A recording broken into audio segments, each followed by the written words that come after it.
दोस्तों आज की इस वीडियो में हम आपको बहुपद का गुणनखंड करना सिखाएंगे।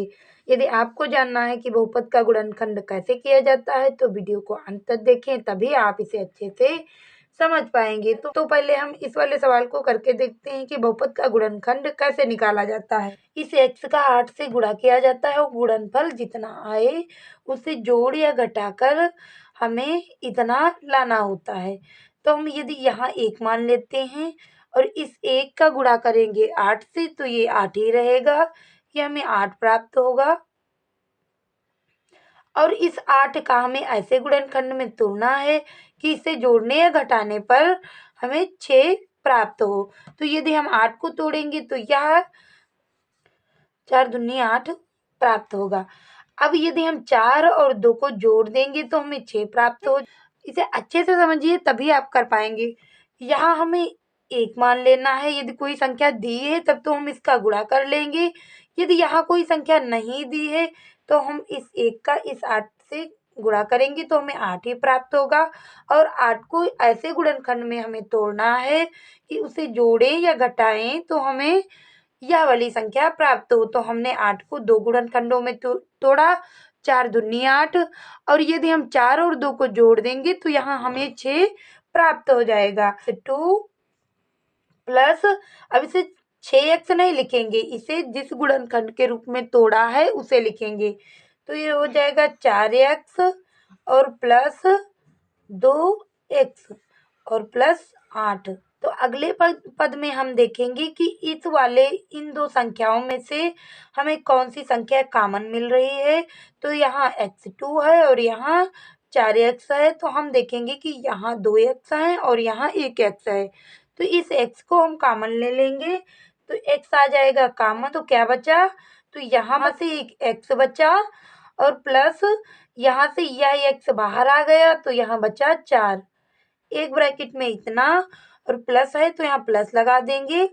अब हम देखेंगे कि इस वाले दोनों पदों में हमें कॉमन क्या मिल रहा है। तो यहाँ से हमें कॉमन मिल रहा है 2, तो यहाँ 2 ले लेंगे। और यदि 2 का हम इस 2 का इस 8 से गुणा करेंगे तो 2 चक्कू 8, तो यहाँ बचेगा 4। पहले यहाँ का हम x लिखेंगे और प्लस 4। अब हम देखेंगे कि यह पद और यह पद समान है तो इसे 2 बार ना लिखकर हम 1 बार लिखेंगे। x प्लस 4 एक ब्रैकेट में और दूसरे ब्रैकेट में हम लिखेंगे यह x और यह 2, तो x और प्लस 2।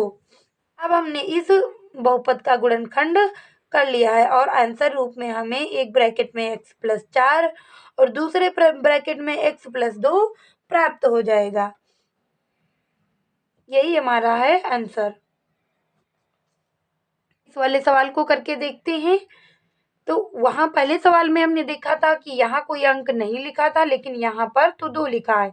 तो इस 2 का इस 3 से हमें करना है गुणा। तो इस 2 का यदि 3 से हम गुणा करेंगे तो ये हमें प्राप्त हो जाएगा 3 दूनी 6। तो 6 को हमें ऐसे गुणनखंड में तोड़ना है कि इसे जोड़े या घटाए तो हमें 5 प्राप्त हो। तो यदि हम 6 के गुणनखंड करेंगे तो 6 और गुणे 1 यानी 6 एकम 6, और इस 6 से यदि हम 1 ये घटा देंगे तो हमें 5 प्राप्त हो जाएगा। तो हम इसे लिख लेते हैं 2x2 और प्लस यहाँ लिखेंगे 6x और माइनस, क्योंकि घटाया है तो माइनस यहाँ हो जाएगा, माइनस 1 नहीं लिखेंगे, 1 की जगह हम x लिखेंगे तो x और प्लस 3।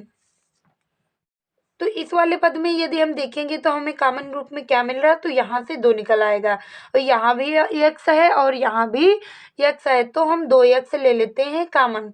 यदि हम 2x लेंगे कॉमन तो इसमें बचेगा क्या दोनों पदों में, तो ये बचेगा यहाँ x बचेगा और प्लस यहाँ बचेगा 3, क्योंकि 2 3 6 होता है। तो यहाँ बचा 3 और यहाँ माइनस है तो हमने माइनस लगा लिया। और इसमें हम देखेंगे कि क्या हमें कॉमन मिल रहा है, तो यहाँ हमें कॉमन कुछ नहीं मिल रहा तो हम कॉमन के रूप में 1 ले लेंगे और उस पद को वैसा का वैसा ही उतार देंगे। अब हम देखेंगे तो हमें एक ब्रैकेट में यह सेम संख्या मिल रही है तो इसे वैसा का वैसा ही लिख लेंगे। तो ये हो जाएगा x प्लस 3 और दूसरे ब्रैकेट में हो जाएंगी यह संख्याएं, तो हो जाएगा 2x और -1। अब हमें यह बहुपद भी गुणनखंड के रूप में प्राप्त हो चुका है। अगला हमारा सवाल है 6x2 प्लस 5x प्लस 6। तो यदि इस 6 का इस 6 से गुणा करेंगे तो हमें प्राप्त होगा 36 और 36 को हमें ऐसे गुणनखंड के रूप में तोड़ना है जिसे जोड़ने या घटाने पर 5 प्राप्त हो। तो यदि हम 36 के दो गुणनखंड ढूंढेंगे तो ये 9 चक्कू 36 हो जाएगा। से हम 4 को माइनस कर देंगे, 9 में से हम 4 को माइनस करेंगे तो हमें यह 5 प्राप्त हो जाएगा। तो हमें ये दोनों गुणनखंड लिखना है इस 5x की जगह। तो हम लिखेंगे 6x2 प्लस 5 के स्थान पर हमें 9 और 4 लिखना है, तो 9x और -4x और प्लस 6। इन दोनों संख्याओं में से देखेंगे हमें कॉमन क्या मिल रहा है। तो इस संख्या से हमें कॉमन मिल रहा है 3 और x। यदि हम 3x को बाहर निकालेंगे तो यहाँ बचेगा 3 दूनी 6, 2 बचेगा और 1 x बचेगा और प्लस यहाँ 3 तिया 9, तो यहाँ 3 बचेगा और x तो हमने पहले ही कॉमन ले लिया है। अब दूसरे ब्रैकेट में यदि हम देखेंगे तो हमें क्या कॉमन मिलेगा, तो हमें मिलेगा कॉमन 2। तो यहाँ हमने 2 लिखा और यहाँ 2 दूनी 4, तो यहाँ 2 बचेगा और x बचेगा और प्लस है तो प्लस, और यहाँ से यदि हम 2 तिया 6, तो यहाँ बचेगा 3। अब हम देखेंगे यह और यह संख्या सेम है, तो इसे एक ब्रैकेट में x प्लस 3 कॉमन लेकर लिख लेंगे और दूसरे ब्रैकेट में हम लिखेंगे यह संख्या, तो 3x और -2। अब हमें यह आंसर रूप में प्राप्त हो। बच्चों कितना आसान होता है बहुपद का गुणा करना, आप सभी लोग जान चुके होंगे।